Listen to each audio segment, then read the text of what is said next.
وما تلك بيمينك يا موسى قال هي عصاي أتوكأ عليها وأحش بها على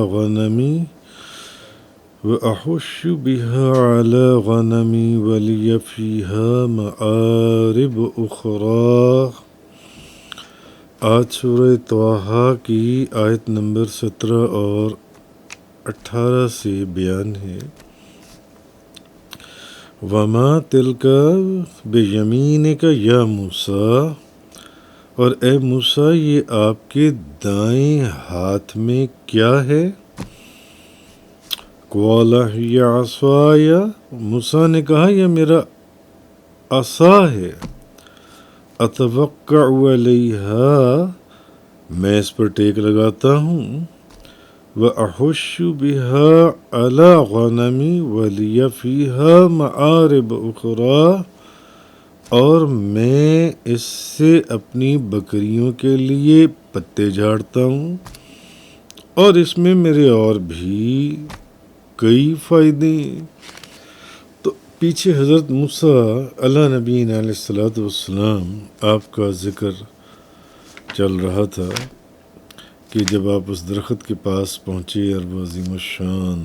آپ نے آگ دیکھی اور وہاں سے اللہ سے شرف ہم کلامی حاصل ہوا آپ کو. اب آگے فرمایا جا رہا ہے کہ اے موسیٰ یہ آپ کے دائیں ہاتھ میں کیا ہے؟ جس کا جواب آپ نے دیا کہ موسیٰ نے کہا یہ میرا عصا ہے اور اس پر میں ٹیک لگاتا ہوں، پھر یہ میں اپنی بکریوں کے لیے بھی استعمال کرتا ہوں، درختوں سے پتے بھی جھاڑتا ہوں، اس میں اور بھی کئی فائدے ہیں. تو جب کسی نے کسی خاص چیز کی کوئی خاص خاصیت بتانی ہو تو وہ پہلے پاس بیٹھے ہوئے شخص یا حاضرین سے پوچھتا ہے کہ بتاؤ اس کے کیا کیا فائدے ہیں، اور جب وہ اپنی حد تک اپنے علم کے مطابق اس کے فائدے بتا چکتے ہیں تو پھر وہ شخص جو اس کی اصل افادیت سے واقف ہوتا ہے پھر وہ اس کے اصل فائدے بتاتے ہیں کہ اس کے اندر تو یہ بھی فائدہ ہے، اس کے اندر تو یہ بھی فائدہ ہے، اس کی تو یہ بھی خاصیت ہے جو سی ہے، پھر وہ اس کو بیان کرنا شروع کرتا ہے. تو اللہ تعالیٰ نے حضرت موسیٰ علیہ السلام سے ان کے عصا کے متعلق سوال کیا. تو جب وہ اس کے فائدے بتا چکے کہ میں اس عصا سے یہ کام لیتا ہوں یا یہ کام کرتا ہوں، اس کے یہ فائدے ہیں، اب اللہ نے اس کے فائدے جون سے ہیں وہ بتانا شروع کیے جون سے ہیں کہ یہ عصا جو ہے جس کو بظاہر دیکھنے میں ایک عام سی لکڑی تمہیں نظر آتا ہے، یہ عصا اژدہا بھی بن جاتا ہے. یہ لکڑی جس کو جو آپ کے ہاتھوں میں سمندر میں مار دو تو سمندر میں راستہ بھی بنا دیتا ہے، سمندر میں مار دو تو سمندر کے 2 ٹکڑے بھی کر دیتا ہے، سمندر میں مار دو تو پانی دائیں اور بائیں ہو جاتا ہے، پتھر پر مار دو تو پانی کے چشمے پھوٹ پڑتے ہیں. تو اللہ تعالیٰ نے حضرت موسیٰ علیہ السلام سے پوچھا کہ موسیٰ یہ جو لکڑی ہے آپ کے ہاتھ میں کیا آپ اس کی حقیقت کو جانتے ہیں؟ جو آپ کے داہنے ہاتھ میں دیکھنے میں تو یہ ایک لکڑی ہے جس میں کوئی غیر معمولی بات نظر نہیں آتی، مگر پھر اللہ نے اس لکڑی کو ایک عظیم اژدہا بنا دیا، جو پہلے آلریڈی ہم قرآن پاک کی تفسیر میں مختلف جگہ پر اس کی ڈیٹیل بیان کر چکی ہیں. تو اس طریقے سے اللہ تعالیٰ نے اب اس اژدہا کے وہ معاملات ظاہر کیے کہ لوگوں کو پتہ چل گیا کہ یہ کوئی عام لکڑی نہیں ہے، یہ کوئی عام عصا نہیں ہے، کیونکہ وہ تو پھر وہ ذات ہے کہ ایک معمولی چیز سے عظیم و شان معاملات اور کمالات کو ظاہر کر دے، اللہ تبارک و تعالی۔ تو اس لیے ان سے پوچھا گیا، اور اس سوال کی حکمت ایک یہ بھی تھی کہ حضرت موسیٰ علیہ السلام سے جب پوچھا گیا کہ بتائیں یہ آپ کے داہنے ہاتھ میں کیا ہے، تاکہ حضرت موسیٰ علیہ السلام اپنے عصا کو غور سے دیکھ بھی لیں۔ مجھے کوئی پوچھے کہ یہ کیا ہے بھی تمہارے دائیں ہاتھ میں، تو میں بتانے سے پہلے ایک فطرتی غیر فطری انداز میں اس کو دیکھ، گلاس ہے، تو پوچھا کہ یہ آپ کے داہنے ہاتھ میں کیا ہے، تاکہ آپ ذرا غور سے دیکھ لیں کہ آپ کے ہاتھ میں عصا ہے، لکڑی کا جنس ہے۔ تو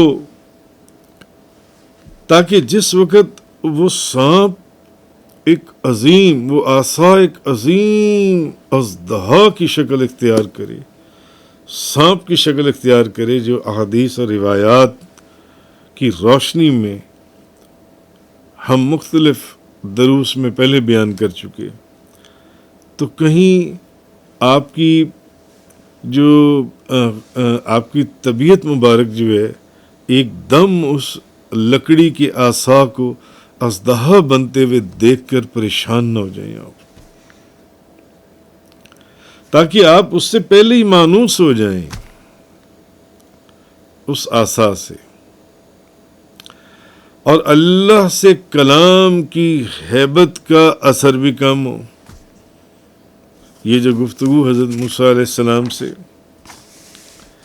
تو اب حضرت موسیٰ علیہ السلام سے اللہ نے صرف سوچنے کی بات تو یہ ہے کہ اللہ نے تو حضرت موسیٰ علیہ السلام سے اتنا سوال کیا، وَمَا تِلْكَ بِيَمِينِكَ يَا موسیٰ، اے موسیٰ آپ کے دائیں ہاتھ میں کیا ہے؟ اب حضرت موسیٰ علیہ السلام نے کیا فرمایا؟ قَالَ هِيَ عَصَايَ، یہ میرا عصا ہے۔ مگر آپ نے صرف اتنا نہیں فرمایا کہ یہ میرا عصا ہے، بلکہ آپ نے فرمایا میں اس پر ٹیک بھی لگاتا ہوں، یعنی یہ میری بکریوں کے بھی کام آتا ہے، درختوں کے پتے بھی جھاڑ لیتا ہوں اس سے، اس عصا سے جن سے، اور اس کے کئی فائدے بتاتے چلے گئے۔ سوال تو صرف اتنا کیا گیا تھا کہ یہ کیا ہے، یہ عصا ہے، مگر کیا فرمایا گیا کہ میں اس سے یہ بھی اس کے آگے کئی جواب حضرت موسیٰ علیہ السلام نے فرما دیے جو ان سے، یعنی ان چیزوں کا بھی حضرت موسیٰ علیہ السلام نے ذکر کر دیا جن کا پوچھا ہی نہیں گیا تھا۔ یہ کہاں پوچھا گیا تھا کہ اس سے آپ درختوں کے پتے بھی جھاڑ لیتے ہیں، یا اس سے آپ فلاں کام بھی کر لیتی ہیں؟ تو بہت لمبا جواب دیا۔ تو وہ یہ کہہ سکتے تھے کہ یہ حضرت موسیٰ علیہ السلام کہ یہ عصا ہے، لیکن انہوں نے کہا کہ نہیں، یہ عصا ہے، لاٹھی ہے، اور اس کے یہ بھی فائدے نہیں ہیں، میں ٹیک لگاتا ہوں، بکریاں چراتا ہوں، یعنی بکریوں کے لیے پھر پتے بھی جھاڑتا ہوں۔ تو معلوم یہ ہوا اس مقام سے قرآن کریم کی ہمیں یہ پتہ چلا کہ کسی سوال کے جواب میں ان چیزوں کا ذکر کرنا بھی درست ہے جن کے متعلق سوال نہ کیا گیا ہو۔ فار ایگزامپل حضرت ابو ہریرہ رضی اللہ تعالی عنہ بیان کرتے ہیں کہ ایک شخص نے نبی کریم صلی اللہ علیہ وسلم سے سوال کیا، یا رسول اللہ ہم سمندر میں سفر کرتے ہیں اور ہمارے پاس پانی تھوڑا ہوتا ہے۔ اس دور میں یہ آج والے بحری جہاز تو نہیں تھے جن کے اندر پورے شہر آباد ہیں۔ تو اس شخص نے حضور سے پوچھا، اس نے کہا یا رسول اللہ ہم سمندر میں جب سفر کرتے ہیں ہماری کشتیوں میں، بحری بیڑوں میں پانی تھوڑا ہوتا ہے، اگر ہم اس پانی سے وضو کر لیں گے، اگر ہم وضو کر لیں تو پھر ہم پیاسے رہ جائیں گے، پئیں گے کہاں سے؟ تو کیا ہم سمندر کے پانی سے وضو کر لیا کریں؟ اس بندے نے یہ پوچھا کہ جو پانی ہمارے ساتھ ہے اگر ہم اس سے وضو کر لیں تو پھر ہم پئیں کیا؟ تو کیا ہم سمندر کے پانی سے وضو کر لیں؟ پوچھا یہ اس شخص نے نبی کریم صلی اللہ علیہ وسلم سے. یعنی سمندر کا جو پانی ہے وہ ہمیں پاک کر دے گا، یعنی کہ ہم اس پانی کو پینے کے لیے رکھ لیں اور سمندر کے پانی سے وضو کر لیں. انہوں نے تو صرف یہ پوچھا کہ کیا ہم سمندر کے پانی سے وضو کر لیں، وہ پانی پاک کرنے والا ہے، وہ پاک کر دے گا. تو نبی کریم صلی اللہ علیہ وسلم نے فرمایا سمندر کا پانی پاک کرنے والا ہے اور اس کا مردار حلال ہے. نبی پاک صلی اللہ علیہ وسلم ترمذی شریف، ابن ماجہ شریف، سنن ابو داؤد شریف، موطا امام مالک شریف، مصنف عبد الرزاق، بے شمار کتابوں کے اندر صحیح ستہ میں حدیث ہے. حالانکہ نبی پاک صلی اللہ علیہ وسلم سے صرف سمندر کے پانی کے پاک کرنے کے متعلق سوال کیا تھا اس شخص نے، لیکن نبی کریم صلی اللہ علیہ وسلم نے آپ نے اس کے پاک کرنے کا بھی ذکر فرما دیا، اس کے مردار کے حلال ہونے کا بھی ذکر فرما دیا. تو بعض اوقات بعض جگہوں پر معلوم ہوا کہ کسی سوال کا طویل جواب دینا، لمبا جواب دینا جائز ہے، دینا چاہیے، نہیں دینا چاہیے، وہ جگہیں اپنی اپنی جگہیں، مقام، نشست و برخاست، محفل، مگر جائز ہے، دیا جا سکتا ہے کہ اگر ایک سوال کیا گیا تو اس کے دو جواب دے دیے جائیں، اس کے ضمن میں کسی اور چیز کا بھی ساتھ جواب دے دیا جائے. اشرف علی تھانوی صاحب جو ہیں وہ اپنے شیخ حاجی امداد اللہ کا ایک ملفوظ جو ہے نا وہ نقل کرتے ہیں کہ منقول ہے کہ معراج شریف کی رات جب حضرت موسیٰ علیہ السلام سے نبی کریم صلی اللہ علیہ وسلم کی ملاقات ہوئی تو حضرت موسیٰ علیہ السلام نے نبی کریم صلی اللہ علیہ وسلم کی بارگاہ میں ایک سوال کیا کہ آپ نے یہ جو فرمایا ہے کہ میری امت کے علماء بنی اسرائیل کے انبیاء کی مانند ہیں، میری امت کے علماء بنی اسرائیل کے انبیاء کے مانند ہیں، یہ کیسے صحیح ہو سکتا ہے؟ یہ کیسے ٹھیک ہے کہ آپ کی امت کے علماء ایک نبی جلیل القدر پیغمبر، دوسرے نبی اللہ کے محبوب سے سوال کر رہے ہیں کہ یہ جو آپ نے فرمایا ہے کہ میری امت کے علماء بنی اسرائیل کے انبیاء کی مانند ہیں، یہ کیسے صحیح ہو سکتا ہے؟ تو بعض جگہوں پر ہم نے پڑھا، بزرگوں سے سنا کہ نبی کریم صلی اللہ علیہ وسلم نے آپ کو دکھانے کے لیے حضرت امام غزالی کی روح کو وہاں پر طلب فرمایا، مگر یہاں ایسی ہے کہ اس وقت امام غزالی حاضر ہوئے، امام غزالی، اور سلام کے ساتھ کچھ الفاظ انہوں نے اضافے کے بھی لگا دیے، السلام علیکم ورحمۃ اللہ وبرکاتہ ومغفرت، بے شمار لفظ ان سے. تو حضرت موسیٰ علیہ السلام نے فرمایا کہ یہ کیا، یہ اتنا طویل جون صاحب بزرگوں کے سامنے غزالی کر رہی ہو جون صاحب. تو اب امام غزالی نے آگے سے عرض کیا کہ آپ سے بھی تو اللہ تعالیٰ نے صرف اتنا ہی پوچھا تھا کہ موسیٰ آپ کے دائیں ہاتھ میں کیا ہے.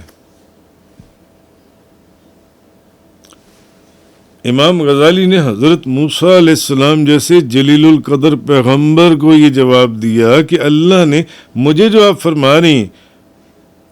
کہ اتنا لمبا جواب یا ایک سمجھنے کے لیے ایک سوال کے آگے 10 جواب، اللہ نے بھی تو آپ سے صرف اتنا ہی پوچھا تھا کہ موسیٰ یہ آپ کے دائیں ہاتھ میں کیا ہے؟ تو آپ نے اس ایک کی آگے کم و بیش 10 جواب دے دیے. تو انہوں نے یہ فرما دیا. تو نبی کریم صلی اللہ علیہ وسلم نے فرمایا ادب غزالی ادب. تو ہم اس واقعے کی طرف نہیں جا رہے یا اس کی تفصیل میں نہیں جا رہے. تو اصل میں امام غزالی کا مطلب یہ تھا جو مختلف بزرگان دین نے بیان کیا کہ امام غزالی کا اس میں کوئی ایسی بات نہیں تھی. معنی یہ تھے یا مقصد یہ تھا کہ جس طرح اللہ نے آپ سے سوال کیا، حضرت اے موسیٰ یا حضرت موسیٰ اللہ نے آپ سے سوال کیا، تو اللہ کے سوال کے جواب میں آپ نے اتنا طویل کلام فرمایا، جیسے کہ ابھی آپ مجھے کہہ رہی ہیں کہ یہ کیا اتنا لمبا کلام کر دیا، اتنا طویل کلام کیا تھا. جبکہ یعنی کہ آپ چاہتے یہ تھے کہ جب تک آپ کلام کرتے رہیں گے اللہ آپ کو سنتا رہے گا، اور جب اللہ آپ کو سنتا رہے گا تو آپ کو اللہ کی توجہ حاصل رہے گی. اسی طرح میں نے بھی آپ کے سامنے کلام طویل کر دیا تاکہ جتنی دیر میں کلام کرتا رہوں گا آپ میری بات سنتے رہیں گے غور سے، اور جب آپ میری بات سنتے رہیں گے تو آپ کی توجہ خاص، آپ کی نگاہ توجہ میرے وجود پر رہے گی. تو میں نے تو اسی مقصد کے لیے جون سے یہ سارا کام جون سے میں نے اس کلام کو جون سے لمبا کیا جون سے. تو آپ کے لیے جس طرح اللہ کی بارگاہ میں حاضر ہونا باعث فضیلت تھا اور آپ نے اپنے کلام کو لمبا کر دیا کہ چلو اسی بہانے اللہ سے کلام کرتے رہو، اللہ سے باتیں کرتے رہو، تو میرے لیے بھی اللہ کے کلیم یعنی موسیٰ علیہ السلام جیسے جلیل القدر پیغمبر کی بارگاہ میں حاضر ہونا باعث عزت ہے. اسی لیے میں نے بھی اپنے کلام کو طویل کر دیا. تو بہرحال کہنے کا مقصد یہ ہے کہ معلوم یہ ہوا کہ کسی سوال کا طویل جواب دے دینا جائز ہے. دینا ہے یا نہیں دینا یہ ایک علیحدہ بات ہے. اس جگہ کو، اس مقام کو، اس نشست کو، اس مجلس کو دیکھنا ہوگا دینا ہے یا نہیں دینا، مگر دینا جائز ہے. تو یہ بھی معلوم ہوا کہ عصا اپنے پاس رکھنا، اپنے ہاتھ میں رکھنا، یہ انبیاء کرام کی سنت ہے. تو نبی پاک صلی اللہ علیہ وسلم بھی عصا استعمال فرمایا کرتے تھے. حضرت عبداللہ بن انیس رضی اللہ تعالیٰ عنہ انہوں نے خالد بن سفیان حضلی کو قتل کر دیا اور اس کا سر کاٹ کر خالد بن سفیان کا نبی کریم صلی اللہ علیہ وسلم کی بارگاہ میں مدینہ منورہ لے آئے اور اس شخص کا سر اپنے آقا و مولا نبی کریم صلی اللہ علیہ وسلم کے قدموں کے اندر رکھ دیا کہ میں اس کا سر لے آیا اس بے ادب اور گستاخ کا. تو نبی پاک صلی اللہ علیہ وسلم نے حضرت عبداللہ بن انیس ان سے اس چیز سے آپ سرکار اتنا خوش ہوئے یعنی جو حضور کا دشمن وہ ان کا دشمن. تو نبی پاک صلی اللہ علیہ وسلم نے ان کو اپنا عصا خوشی میں عطا فرما دیا. لو یاد سے تم رکھ لو. حضرت عبداللہ بن انیس رضی اللہ تعالی عنہ. اور پھر حضور نے ایک اور بشارت بھی دے دی کہ اس عصا کو ہاتھ میں رکھ لو اور اس عصا کو ہاتھ میں لے کر جنت میں بھی چہل قدمی کیا کرنا، یہ جنت میں بھی تمہارے پاس ہوگا. تو انہوں نے کہا یا رسول اللہ قیامت کے دن یہ عصا میرے پاس، جب قیامت والے دن یہ عصا میرے ہاتھ میں ہوگا، یہ میرے پاس آپ کی نشانی ہوگا، یہ عصا جو ہے۔ تو پھر انتقال سے پہلے اس عاشق رسول نے یہ وصیت کی، اس نے کہا کہ اس عصا کو میرے کفن کے اندر رکھا جائے، میرے کفن کے اندر انہوں نے یہ وصیت کی تھی جن سے۔ تو نبی کریم صلی اللہ علیہ وسلم کی بھی سنت تھی عصا ہاتھ میں رکھنا، انبیاء کرام کی بھی سنت تھی عصا اپنے ہاتھ میں رکھنا، صحابہ کرام کی بھی سنت تھی عصا اپنے ہاتھ میں رکھنا۔ احادیث میں آتا ہے جس طرح کہ دو صحابی ایک مرتبہ رات کے وقت نبی پاک صلی اللہ علیہ وسلم کے پاس بیٹھے ہوئے تھے، دونوں کے پاس عصا تھی۔ ایک عصا نبی کریم صلی اللہ علیہ وسلم کے جسم اقدس کو مس ہو رہا تھا، رات دیر ہو گئی نبی پاک صلی اللہ علیہ وسلم کی نورانی گفتگو سنتے سنتے، رات اندھیری تھی، دونوں نے اپنی اپنی بستیوں میں واپس پہنچنا تھا۔ جب رات کو نکلے حضور سے اجازت لے کر اندھیری رات، تو ایک صحابی کا جن کا عصا حضور کے جسم اقدس سے مس کر رہا تھا وہ روشن ہو گیا، اس کی روشنی میں وہ دونوں صحابی چلتے چلے گئے، وہ دونوں بندے آگے جا کر ایک نے ادھر جانا تھا اور ایک نے ادھر، ایک نے دائیں اور ایک نے بائیں، اور عصا ایک کا روشن تھا۔ ان کی محبت، ان کا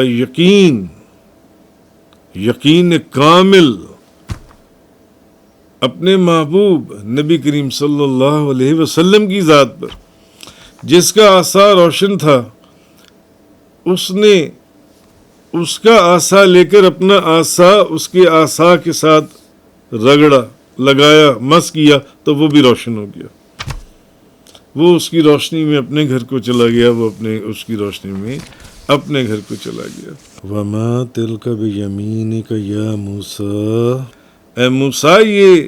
آپ کے ہاتھ میں، معلوم ہوا کہ انبیاء کرام اپنے ہاتھ میں عصا رکھا کرتے تھے۔ عصا رکھنا اولیاء اللہ کی سنت، صحابہ کرام کی سنت، انبیاء کی سنت، نبی کریم صلی اللہ علیہ وسلم کی سنت۔ وآخر الدعوانا ان الحمد للہ رب العالمین۔ تفسیر قرآن کا یہ لیکچر انگلش میں سننے کے لیے براہ کرم ڈسکرپشن میں موجود لنک پر کلک کریں۔